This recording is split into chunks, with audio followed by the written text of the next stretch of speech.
Tô vendo, todo mundo tá entrando, já já a Gi tá entrando também.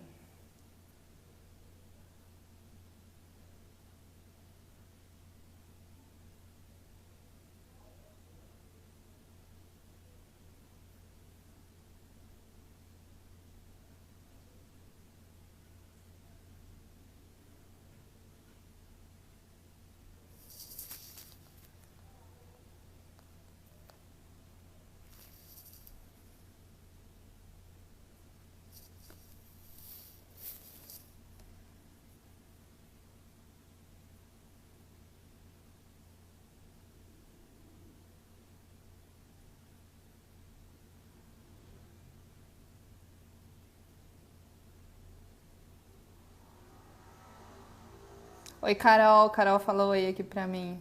Boa noite, todo mundo.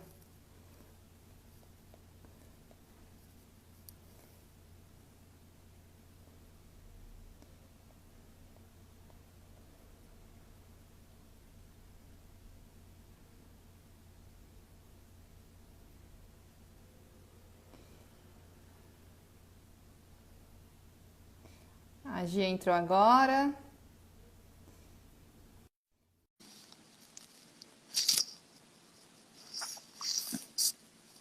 Olá, Oi, Gi.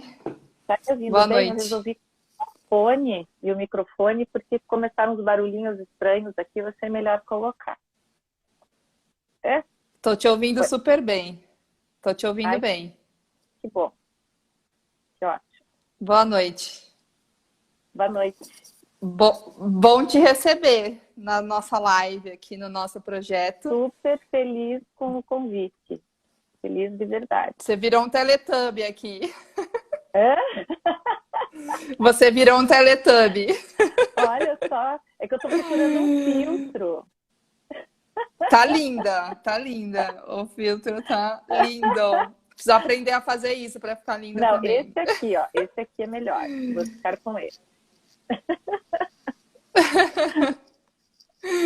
Tá linda. Gi, obrigada por aceitar o convite para estar aqui com a gente, fazer parte desse projeto do Paradigma. Uhum. Eu sou a Bia, Ana Beatriz Chamati, estou coordenando as nossas lives no Paradigma, sou associada e coordeno o nosso curso de orientação de pais e atendimento de crianças e adolescentes. E a Gi, nossa convidada, hoje aqui a gente vai falar sobre o nosso tema Queixas Difíceis em Quarentena, acolhendo a parentalidade. Vou ler aqui o seu currículo, Gi. Giovana Munhoz da Rocha, graduada em Psicologia pela Universidade Tuiuti do Paraná e mestre em Psicologia da Infância e Adolescência pela Universidade Federal do Paraná. Concluiu seu doutorado na Universidade de São Paulo em outubro de 2008. Sua tese versa sobre aspectos da psicoterapia com transgressores de alto risco. Atuou como professora substituta, concursada no curso de psicologia da UFPR por 2 anos. Atualmente é professora adjunta da Universidade Tuiuti do Paraná, onde é orientadora no mestrado de psicologia. Tem experiência na área de psicologia clínica, atua na clínica particular como analista do comportamento há mais de 20 anos. Atua da mesma forma em psicologia clínica forense.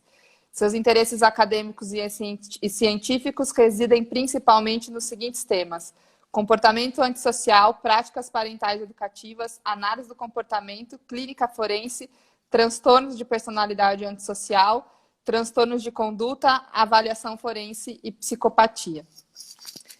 Certo? Certo. Fazer bem-vinda, Gi. Eu fiz um curso com você, né? Até quando a gente começou a conversar, eu fiz referência a esse curso. Já tinha lido várias coisas suas. E esse curso foi bem marcante, assim, que foi o primeiro momento que eu te vi falar há alguns anos. E admiro demais seu trabalho. E aí, para contar um pouquinho aqui, né, Gi, por que surgiu esse tema, quando eu chamei a Gi para fazer aqui a live com a gente, que tema? Vamos pensar num tema, e aí ela começou a trazer um pouco do que ela estava experienciando naquele momento. sobre essa questão, né, as queixas difíceis e acolher a parentalidade nesse momento, e parar um pouco de cobrar dos pais, né, o que quer que fosse para esse momento de quarentena. Então, te convido aí, Gi, para falar um pouquinho desse momento que você estava vivendo quando eu te chamei para a gente fazer a nossa live de hoje. Então, mais uma vez, Bia, eu queria dizer que eu estou super feliz de estarmos juntas aqui, em meio a esse momento tão delicado e ainda assim podendo conversar, poder trocar e poder tentar contribuir de alguma forma com algumas pequenas mudanças, talvez não tão pequenas, mas enfim, que as pessoas poderiam e podem realizar para passar por esse momento tão difícil e que me parece que é uma tendência aí, sem querer ser pessimista, de que não vai melhorar tão cedo. Então, é preciso que nós nos adaptemos mesmo. E a ideia, quando nós conversamos, né, nós duas trabalhamos com orientação parental, surgiu de uma preocupação a partir de relatos de algumas pessoas diretamente a mim, mas a partir do momento que eu comecei a perceber profissionais da área da pedagogia, da psicologia, às vezes até da medicina, passando dicas, como se fossem receitas, algumas vezes até passo a passo, né, para que os pais pudessem lidar com os seus filhos em casa, trabalhando em casa, durante a quarentena. E fiquei muito preocupada. Já tinha me acendido uma luzinha vermelha até o momento em que uma pessoa me procurou, encontrou meu contato, nunca tinha tido contato pessoal, já estávamos em atendimento remoto, e estava muito preocupada porque estava lendo tudo que lhe era ofertado sobre isso, ou escutando programas em rádio, na televisão, mas que ela estava se sentindo realmente incapaz, porque nada daquilo funcionava na casa dela. Então, eu penso que seria importante aqui, se nós atingíssemos um objetivo de mostrar para as pessoas que, na verdade, o ponto fora da curva são essas crianças que nós estamos vendo na televisão, super felizes na quarentena, fazendo homenagem para o médico, desenhando sentimentos. A realidade não é essa. A realidade é uma realidade muito mais difícil de você manter crianças e adolescentes até em casa, quando eles são pessoas que têm particularidades, que saem digamos, dessa média, dessa normalidade, e daí, faz o quê? Cadê a receita para isso? E talvez eu frustre aí algumas expectativas é que não tem receita.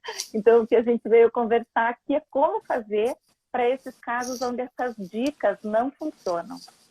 E nunca tem, né, Gi? Eu acho que o bom da nossa profissão assim, o que dá a gente essa descoberta toda dessa individualidade que não tem a receita, né? Mas eu vejo os pais, os cuidadores, eu não gosto de falar só pais, porque tem algumas crianças, inclusive, que nesse momento estão com avós, estão com outras pessoas, devido, por exemplo, à profissão dos pais, que não puderam parar de trabalhar, alguns deles. O que me preocupa muito nisso é a banalização.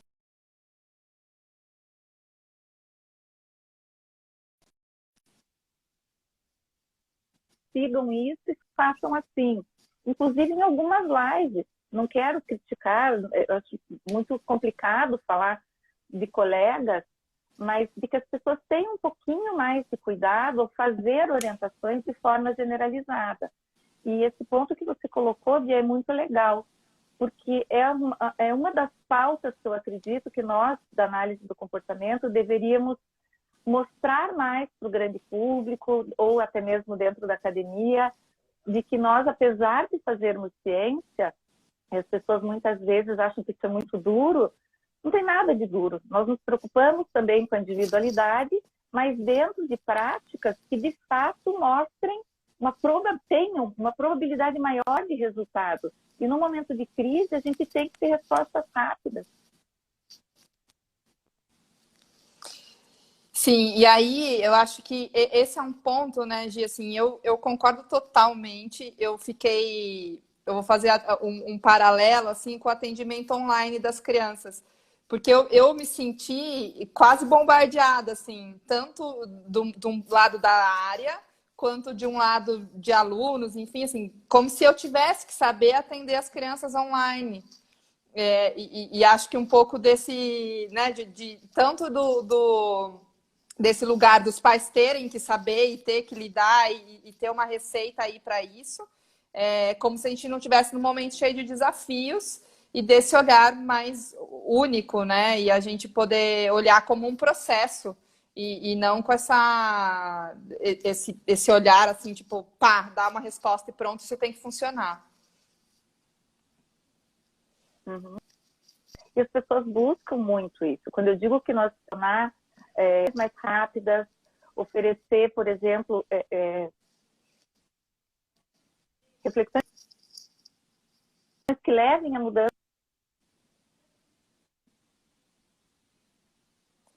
Gi, seu áudio tá cortando, eu não tô te ouvindo. Você tá me ouvindo? Tá travando a Gi. Para você está travando a Gi e eu também ou eu não?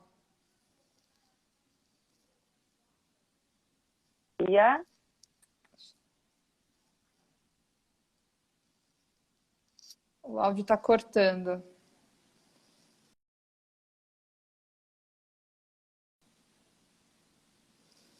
A Gi caiu. Vamos ver se eu consigo chamá-la de novo.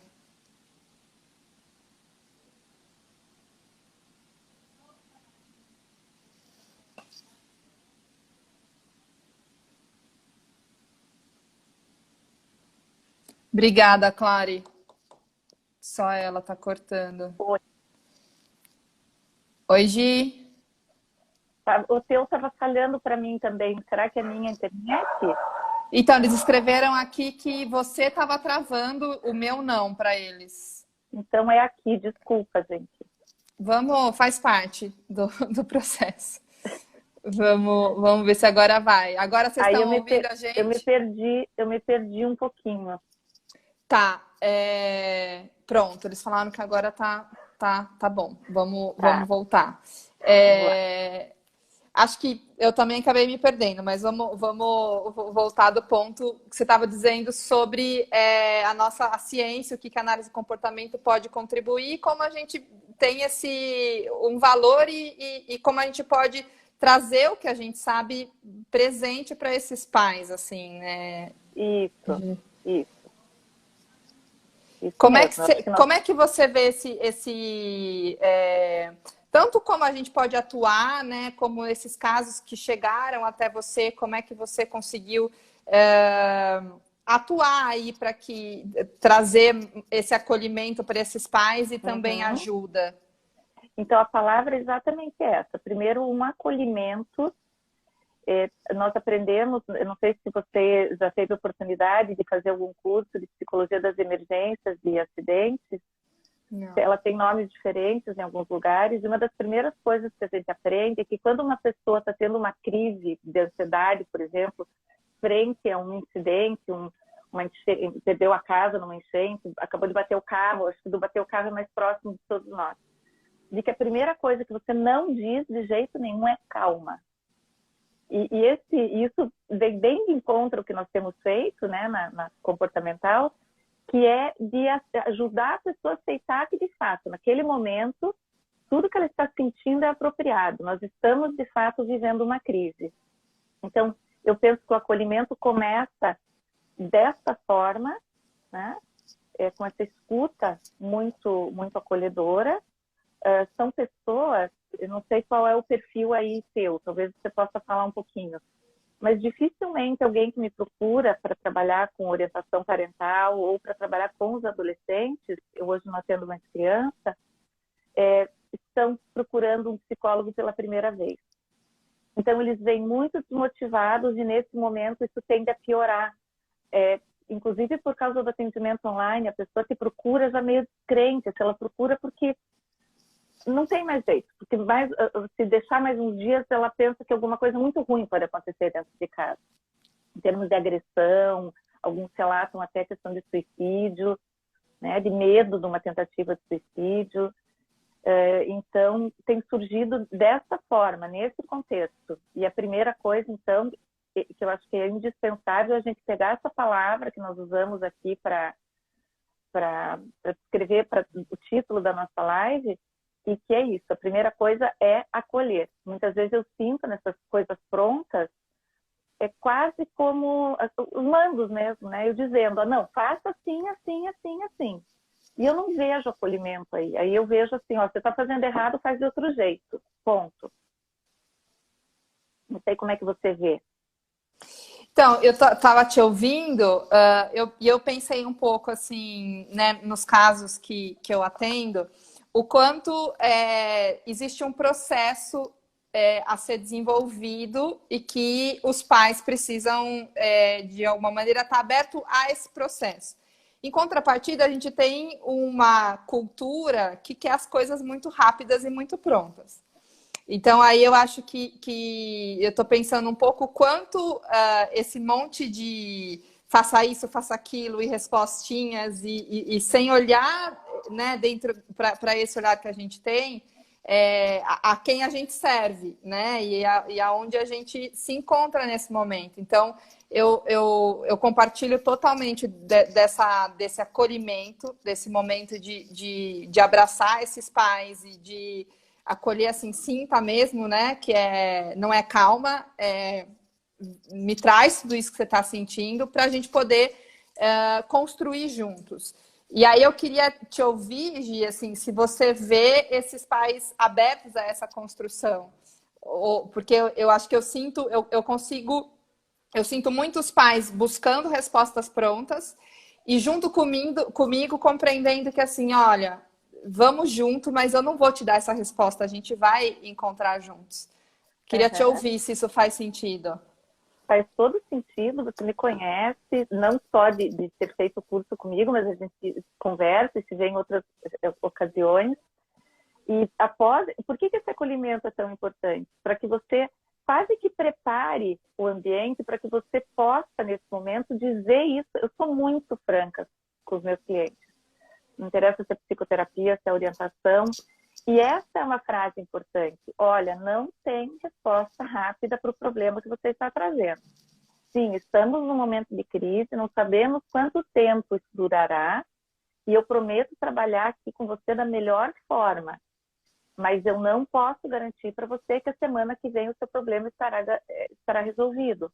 Que você terá conseguido, por exemplo, implementar essa famosa rotina que está aparecendo. Não, tem que ter rotina. Gente, às vezes os pais não tinham eles próprios rotina. Exato. E agora você exige que as pessoas coloquem um adolescente de 14 anos que está com a internet disponível em casa, que pode ficar jogando, que pode ficar fazendo Instagram, TikTok o dia inteiro, que ele vai ter a mesma rotina que ele tinha na escola. Até aproveitando, Bia, olha que interessante, né? Como a gente precisa conhecer as instituições de ensino de adolescentes e crianças com as quais a gente trabalha. Teve um grande grupo escolar, que também existe aqui no Paraná, não quero falar o nome, mas eles tomaram uma decisão na sexta-feira, em conjunto com outras grandes redes, eles estão suspendendo as aulas a partir de 11 de maio. Gi, tá travando de novo aqui. De novo? De novo. Para você está travando? Para mim, eu ouvi até você falar do grupo que vocês têm aí, que tem aí em Curitiba. Depois travou. Tá. E voltou? Voltou? Parece que sim. Parece que sim. Voltou. Então, acho que foi só para mim aqui. Ó, tem algumas pessoas dizendo que está normal. Eu não estou olhando se tem pergunta ali, Bia. Tá normal. Estou aqui falando. Tá. Pode deixar, pode deixar. Tem um grande grupo de educativo, existe no Brasil inteiro. Mas ele coordenou o movimento aqui entre escolas particulares, né, porque eles estão tomando algumas decisões conjuntas a partir de algumas determinações do governo, claro, mas eles resolveram, a partir do dia 11 de maio, parar com o regime remoto e adiantar as férias. Eu achei de uma sapiência gigantesca, porque, primeiro, a maioria dos professores não tinha habilidade para lidar com o sistema. Depois, os sistemas são muito ruins. E terceiro, as próprias crianças, os adolescentes, muitos, eles têm habilidade para fazer live, para fazer Instagram, mas mexer no sistema, né, acadêmico é mais difícil. Então, eu achei muito sábio. E eu Sim. penso que isso vai tirar um grande peso das costas desses cuidadores nesse momento. E vejo aí uma variável importante a ser analisada e compreendida. Essa rede viu que não tinha aproveitamento. Ou seja, gerava um estresse tão grande os cuidadores terem que gerir aquilo dentro de casa. Eu achei assim super sensível da parte deles, achei muito interessante. Isso demonstra essa dificuldade que é real. Sim, eu vi até, Gi, interessante, porque o quanto faz sentido. Alguns pais me trouxeram um tanto assim, mas ele não está fazendo a lição sozinho. Seja um adolescente ou uma criança pequena. Eu vivi várias situações assim. E que aí eu precisei acolher os pais para dizer para eles que está tudo bem e que a criança não vai sozinha, ou adolescente, ou vai precisar de ajuda, ou que está tudo bem não fazer nesse momento, né? Que é eles se cobrando muito de tudo isso. Então eu vivi isso mesmo nesses processos. Uhum. Tem uma pergunta legal ali do Hermínio: qual a melhor forma de acolher as crianças nesse momento? Que vem bem de encontro, Hermínio, que nós começamos a falar e que eu comecei a alinhavar com a Bia, de que, infelizmente, não tem uma maneira melhor. Então, quando nós vamos trabalhar com essas famílias, nós temos que entender quem é essa família, como é que essa família, o que essa família já tem de ferramentas para agir, o que eles não têm e que a gente pode ajudá-los a desenvolver nesse momento. Porque aí é que está a diferença entre as crianças e as crianças e os adolescentes dos quais eu gostaria de falar hoje, são aqueles que têm dificuldades de comportamento. São aqueles que têm hiperatividade e estão presos dentro do apartamento, são os que têm transtorno opositor, são crianças, muitas vezes, com repertório limitado, com poucos instrumentos mesmo, né? E dentro desse contexto, entender, então, quem é cada, vamos chamar, ator, né? Cada pessoa dentro desse contexto, para poder dizer alguma coisa, para poder dizer que estratégia tem uma probabilidade de dar certo, ou de modificar alguma coisa nessa situação. Então, talvez eu tenha deixado você chateado com a minha resposta. Não, deles, né? Mas eu acho que é tão real, né, Gi? Porque assim, não adianta eu falar para uma mãe, coloca seu filho para desenhar. Se desenhar não é a maneira que ele sabe se expressar, né? Que ele gosta ali. A Clarissa compartilhou aqui com a gente, a Clara está falando que uma mãe que ela atende disse super angustiada, eu não sei ser bedel.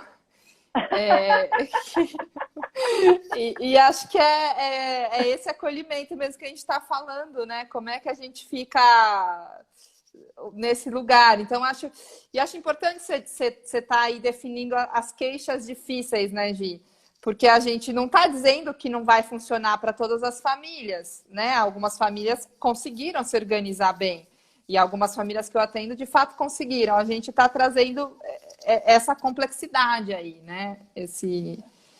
Mas veja, Bia, você falou uma coisa bem importante. Algumas famílias que você já atende, né? Então, mesmo assim, algumas que eu já atendo estão tendo muitas dificuldades. Teve uma mãezinha que nós estávamos fazendo a orientação, ela tinha umas questões bem particulares dela em relação a não conseguir interagir com o filho de uma maneira que não fosse de dar atenção negativa, de olhar só para as coisas ruins que ele estava fazendo. Então, mas coisas de história de vida dela. Então, era não só um processo de orientação, mas uma questão bem terapêutica dela mesmo. E aí, um dia, ela estava num desespero tão grande que ele não estava fazendo as coisas. E aí eu perguntei para ela, mas ele alguma vez fez isso que você está querendo que ele faça? Aí ela parou e falou, não, né, ele nunca fez. Então, ela pegou uma receitinha lá de um programa de rádio, ela me falou até qual foi, e não estava conseguindo implementar e estava se sentindo pior ainda, né? Ela estava se sentindo... E daí quando eu questionei, ela falou, é mesmo, né? Ele nunca fez. Não, e é maravilhoso o que você está contando, é maravilhoso. E é essa... que entra bem nesse lugar das coisas prontas, né, Gi? Assim, você começou falando desses faça isso, faça aquilo, e tem uma área de educação parental de pessoas que não têm a formação, e aí também eu estou falando assim, coisas variadas que eu vejo, assim, não tem. Que é isso, tá sempre dando várias receitinhas, assim. Na página do Instagram, posta uma coisa com uma frase, né? Sem ter, faça assim. Então, para desfraudar, faça desse jeito, para aquilo outro, faça desse jeito. E é aí que a gente está problematizando, né? É esse lugar. Veja, a Cláudia colocou ali, oi, Cláudia, que abandonaram o homeschooling, né? Eu conheço, né, a Cláudia, a família da Cláudia, e a Cláudia, sigam a Cláudia, gente, Cláudia Oshiro. Ela põe os vídeos, né, as lives das crianças, e você vê o estilo das crianças. São crianças extremamente ativas, muito ativas, né? Positivamente ativas, mas eu vejo a Cláudia o dia inteiro arrumando coisa para fazer com elas. Então, quer dizer, são crianças que, se você oferecer coisas, elas estão fazendo, elas têm esse contexto já em casa de uma mãe e de um pai que estimulam. E como fazer isso? Acho que o grande desafio com as famílias que não têm essas práticas é exatamente fazê-los compreender que o comportamento da criança não está descolado do dele. É fazer lá o ABC, porque com os pais eu não uso análise de contingências com os termos técnicos, com as letras técnicas, que eu procuro facilitar, mas é um momento de ir fazendo com que eles percebam esse encadeamento. Algumas vezes a gente consegue modificar algo no ambiente que está relacionado ao comportamento, mas quase sempre eles precisam entender o efeito deles sobre o comportamento da criança. O efeito mais sutil, não aquele efeito, não, fui lá e dei um tapa no bumbum e daí ele parou. Tá? Mas e daí? Resolveu? Ele aprendeu a fazer? E eu acho que isso é sutil, é difícil, porque nós não somos, quem não é, né? Nós somos. Mas quem não é analista de comportamento não é treinado para fazer essas associações. A gente ainda tem aquela cultura do ficou brabo, bateu. Sempre que ele fica brabo, ele bate, tá? E daí sempre que ele bate, você faz o quê? Às vezes a pessoa nem sabe, começa a dizer, eu faço qualquer coisa. Então, eu penso que aí é que a gente começa, a nossa abordagem começa a se diferenciar fortemente de outras na psicologia, que é de poder fazer, digamos, essa instrução de uma maneira que não seja em forma de aula, mas que a pessoa vá sendo, que ela aprenda de fato sobre as relações dela com o ambiente, com as outras pessoas. Sim, e eu acho, né, Gi, que esse ensino dos pais como parte dessa construção e parte, né, se a gente puder chamar do problema de alguma maneira, deles entenderem. Eu tenho famílias, você deu esse exemplo dessa mãe aí dizendo que a hora que ela deu, mas ele nunca fez, né? Como é que vai fazer agora? De pais que querem que o filho tenha escuta quando eles não têm escuta, que querem que o filho, né, que o filho responda de alguma maneira quando eles não conseguem, tenha pensamento crítico, quando eles não estão construindo pensamento crítico. Uhum. Então, né, essa beleza que a gente tem de poder ajudar caso a caso nessa construçãozinha. O Afonso aqui escreveu que essa bomba de regras, faça isso e faça aquilo, frustra muito aqueles pais que não conseguem efetivar essas práticas. Perfeito, Afonso. E aí... É isso mesmo. A gente recebe esses pais, muitas vezes, muito desacreditados, né? De que pode, né? Para onde o que vai dar certo. E também o que eu vejo, Gi, não sei se você compartilha disso, pais dizendo, não, mas eu já tentei tudo isso. Porque é isso, eles tentaram um dia, no outro outra coisa, no outro outra coisa, no outro outra, no outro outra. Uhum. E você me lembrou de uma coisa que eu trabalho com eles também. Eu acho que está indo, sem querer, está indo numa sequência bem certinho das coisas que eu gostaria de falar. É a questão da persistência. Por mais que seja uma criança pequena, se ela já tem, digamos, 6 anos, ela já tem 6 anos de uma prática de determinada forma, ou seja, de um padrão que não vai se modificar. Isso eu falo muito claramente, não vai se modificar em alguns dias. É preciso persistência. E muitas vezes tem aquele sinalzinho, né? Opa, modificou. Deus faz afrouxam, volta super forte. Então, eu vou explicando essas questões que são técnicas de uma forma muito acessível para os pais. E é muito interessante porque a primeira reação para esses que já buscaram outras coisas ou que, como eu esqueci o nome dele, que falou que os pais ficam frustrados. O Afonso. O Afonso. Eles vêm com essa frustração tão grande e aí eles começam a olhar para coisas que eles nunca tinham tido oportunidade de olhar. Porque as coisas tinham sido postas para esses cuidadores de uma outra forma. Eu vi escolas que mandaram lista do faça assim, faça assado. Uau! E que só os pais entenderem que de fato é frustrante, mas que dá para respirar um pouquinho e tomar um outro caminho, parece que injeta um pouquinho de energia. Claro que tem alguns que já têm uma condição tão difícil. Imagina você com um adolescente que está fumando maconha, que tem transtorno de conduta, que passa o dia fora de casa, por aí, que não vai para aula, de repente está em casa e não pode sair, os pais têm que segurar, né? Já teve um pai falou para mim, eu não consigo segurar, ele é maior que eu, se eu disser para ele que ele não vai ser, ele vai bater em mim.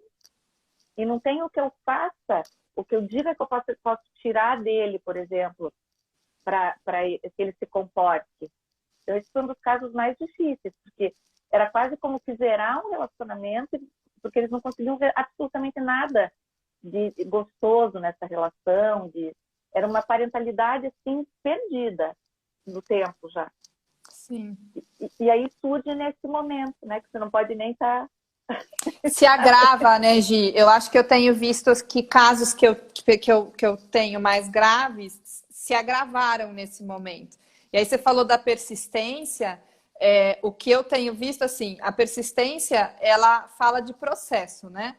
A gente conseguir entender que o ensino de tudo e as mudanças e um novo repertório, as mudanças que a gente quer gerar, elas são um processo. Então, eu preciso ensinar a observar o mundo, eu preciso ensinar a descrever, eu preciso, né, como é que eu faço tudo isso em termos de processo. E aí acho que entra um pouco esse lugar que você está dizendo dos casos mais graves, né? Porque agora, como é que você faz com um processo, para um processo acontecer nesse momento? E você falou uma coisa muito legal, porque para que qualquer cuidador consiga ensinar uma criança a observar o ambiente, ele tem que aprender a observar. Né? Nós vivemos numa cultura ocidental de produção, de ganhar grana, que felizmente eu tenho visto algumas pessoas super revendo nesse momento pelo qual estamos passando.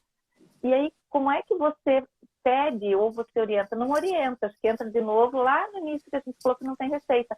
Você vai ter que ensinar primeiro essas pessoas. Eu converso com os meus alunos de supervisão clínica que a gente precisa ensinar o cliente a falar em terapia, que é diferente de você falar no bar para o seu amigo. Se você diz, eu estou com raiva, você precisa contextualizar, você precisa ensiná-lo a falar. Então, eu costumo dizer, no começo, ele falou do Fusca Azul, deixa ele falar do Fusca Azul.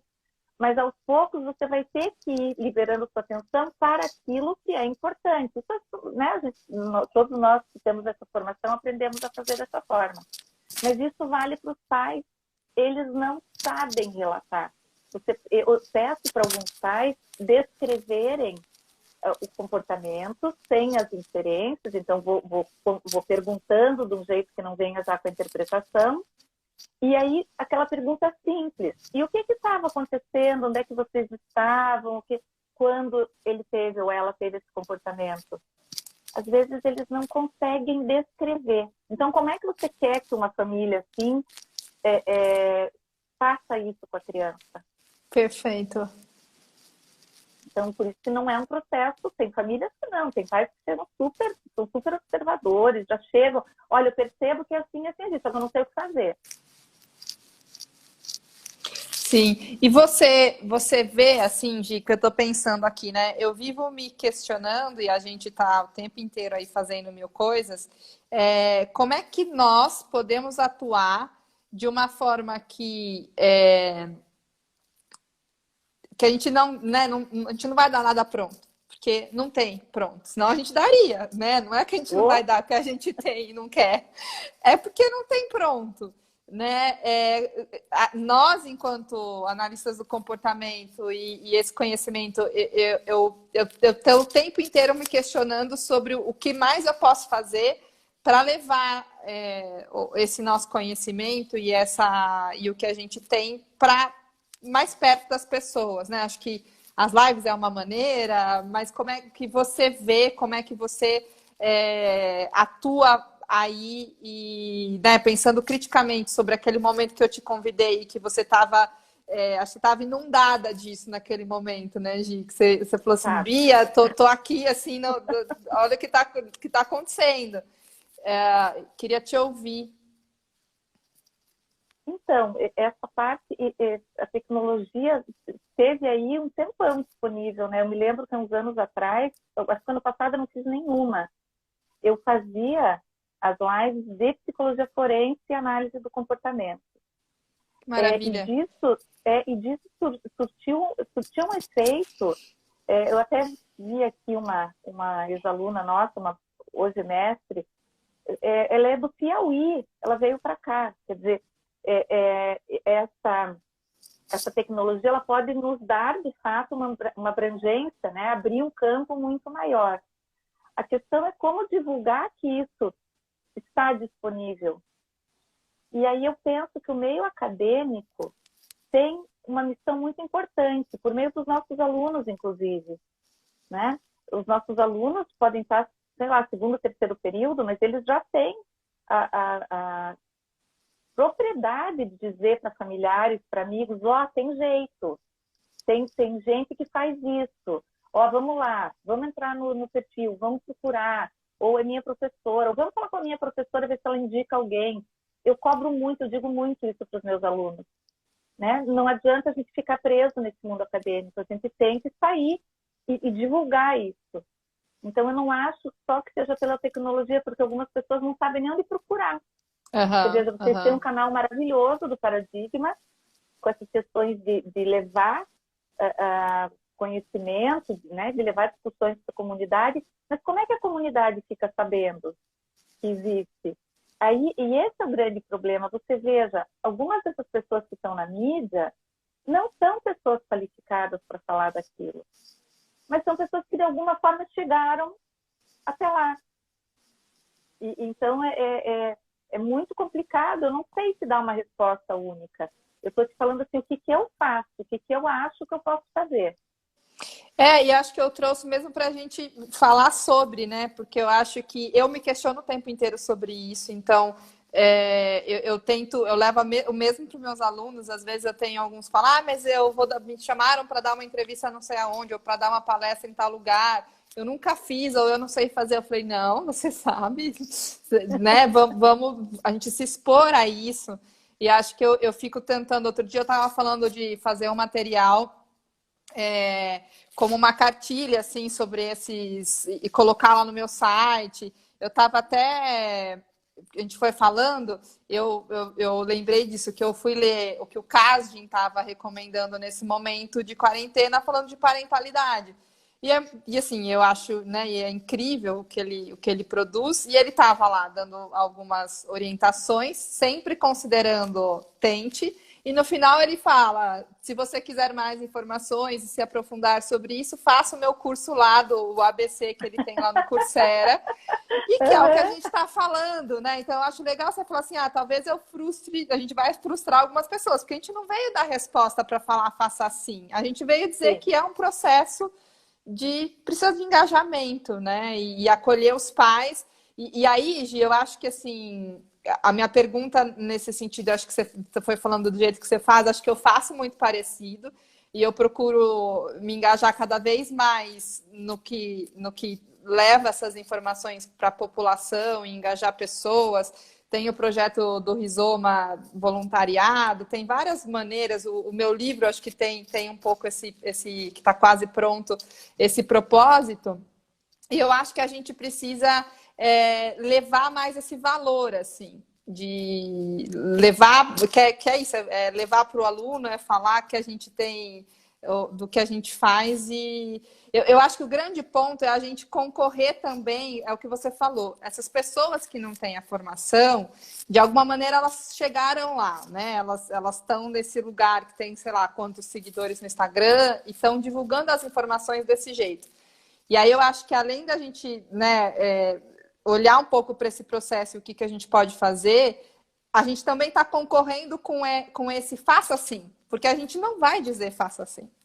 E aí tem uma questão cultural de respostas agora, né? Não, mas eu preciso de uma resposta agora para isso. Tem uma pessoa ali que eu acho que vai fazer um gancho com o que a gente está falando. Só que está cortando para mim, mas que está falando alguma coisa de intervenção em escolas. Sou super a Thali, não sei, Thali. Sou super a favor de expandir projetos desse tipo para escolas, parcerias com algumas instituições de ensino, para articular com a comunidade escolar. Porém, muitas instituições são fechadas.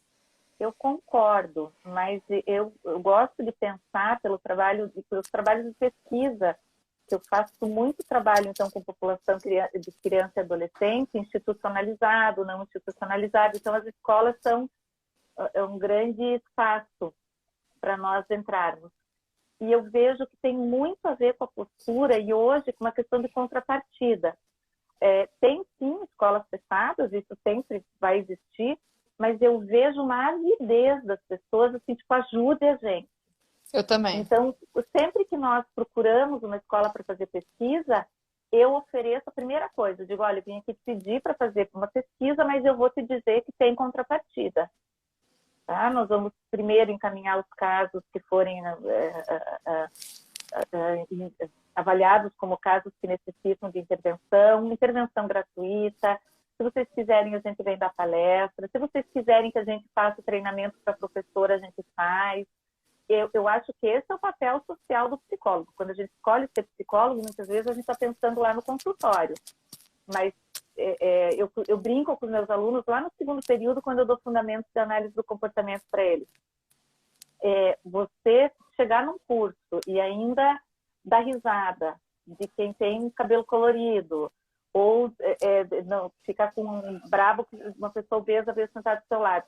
Repensa aí seus valores humanos, porque a nossa profissão precisa ter isso genuinamente, senão você não faz nada, você fica preso lá dentro do seu consultório, não é essa a contribuição da nossa ciência. Né? Você vê, quando Skinner começou a falar do behaviorismo radical, ele já tinha essa ideia de que era uma coisa maior. Ele não falava, ele foi falar de terapia sei lá quando, né? Depois de ter falado já de várias outras coisas. Ele falava de mudanças para eu acho que improvement é a melhoria, né? Da sociedade. Então, o que a gente está fazendo nesse sentido? Isso tem tudo a ver com o momento. Nós estamos com uma sociedade não só adoecendo por causa de um vírus, mas porque muitas pessoas não estão dando conta das suas limitações, das suas dificuldades. E aí penso que nós temos que entrar pesado, divulgando mesmo o que a gente pode fazer. É maravilhoso, Gi. Acho que um monte de gente mandou coraçãozinho, palmas aqui para você e faz todo sentido, né? Quando a gente fala dessa questão cultural de imediaticidade e dessa resposta pronta, a gente está falando do que o Skinner falou lá para trás, né? Do bem da cultura. Então, o que esta cultura enquanto práticas culturais, está aqui exercendo para manter esse lugar de dar resposta rápida aí, ou vamos buscar o que de fato, né, olhar para esse processo, se engajar, olhar enquanto parte do problema para buscar a solução, né? Você só para um parênteses, Bia, se tiver alguém que não é psicólogo ou que não é acadêmico de psicologia, eu falei que o Skinner é o fundador dessa corrente filosófica, teórica, dessa ciência com a qual nós trabalhamos, eu e a Bia, né? Que é essa ciência que está divulgada aqui no canal pelo Paradigma, que é um grande centro formador de analistas do comportamento. Então, talvez vocês já tenham ouvido falar lá do Freud na psicanálise, e nós temos aqui o Skinner na análise do comportamento. Perfeito, obrigada, Gi, por colocar. Aí aqui a Thali está falando de novo, a sociedade como um todo desconhece o que nós fazemos. Cabe a nós expandir a compreensão das possibilidades das nossas intervenções. Mas o que acontece? Eu acho perfeito. Você lembra, Bia, uma abertura de ABTMC que teve lá em São Paulo, num teatro que não era no mesmo lugar um teatro bonito, assim, que não era no mesmo lugar que ocorria o evento. Era um lugar meio histórico, assim. E foi a primeira vez que fizeram uma abertura, tinha uma mesa não, eram poltronas, e o pessoal ficou discutindo, como se fosse uma sala de estar. E eu me lembro que o Denis bateu muito forte, ele e o Marcelo Benvenuti, de que nós precisamos aprender a falar fácil para toda a comunidade. Sim. Então, eu aqui estou tentando tomar um cuidado, até para fornecer esse modelo, que é muito difícil. Então, eu sou convidada para ir falar na rádio. Eu não posso falar o behaviorismo. Puxa, mas você estudou tanto, você é cientista. A boa ciência é aquela que se comunica a quem diz direito. Então, quer dizer, eu estou fazendo ciência para alguém. Essa pessoa tem que entender o que eu estou falando. E maravilhoso. Eu penso que, talvez seja por isso que algumas abordagens exerçam tanto fascínio sobre alguns alunos, por exemplo, que se apaixonam, porque eu penso que elas têm uma acessibilidade que a nossa, algumas vezes, não tem lá de início. Você chega lá dando epistemologia do behaviorismo. Tranquilo, né? Então, eu acho que começa aí um treino. Então, de você que está estudando análise do comportamento, de como você conta isso para as pessoas, como você conta o que é que tem, né, o que você está aprendendo, de um jeito que as pessoas entendam. Né? Não adianta querer ficar ensinando o que é selfie, como autodescritivo verbal para o seu amigo no bar. Não. Maravilhoso. E eu acho que esse ponto, né, de assim, eu tive uma formação no paradigma forte de saber quais são esses termos e falar no nosso behaviorês e aprender a falar, né, com outras palavras e se engajar, né? E eu acho que o nosso curso, a gente tem uma aula que é só falando sobre orientação de pais, mas dessa comunicação, da gente se comunicar com os pais, né? Tem alguns textos lá no meu site. Se você pegar os textos, são umas crônicas para orientar pais. Você pega os textos, eles têm vários conceitos sem citar nada do nosso behaviorismo. E eu acho que é essa comunicação, né? Quanto mais a gente puder se envolver nisso e divulgar isso, melhor, né? Mais a gente está difundindo. Isso ficou muito forte para mim, de fato, quando eu comecei a trabalhar com pais, mas principalmente quando eu comecei a lidar com literatura internacional sobre programas, né, de intervenção para pais de crianças antissociais. E aí eu me perguntava, eu olhava e dizia, mas qual que é a abordagem dessa pessoa? Eu pegava o artigo, né, científico internacional e eu ficava enlouquecida porque eu não conseguia identificar a abordagem. Até o dia que eu fui perceber que é uma escrita super técnica, científica, mas acessível a pessoas de quaisquer abordagens. E aí eu tive isso muito reforçado. Eu acredito que você já tenha reparado isso. Tem aqueles que são assim, abordagens comportamentais para tá. Mas tem muitos textos, principalmente daí quando eu fui botando meu pezinho lá na clínica forense, que é assim, intervenções para crianças com transtornos de conduta. E o nome não importa, você vai ler e você vai entender. Né? Uma vez eu entrei, não sei se você conhece, ela é super eficaz, ela é prática baseada em evidência, terapia multissistêmica.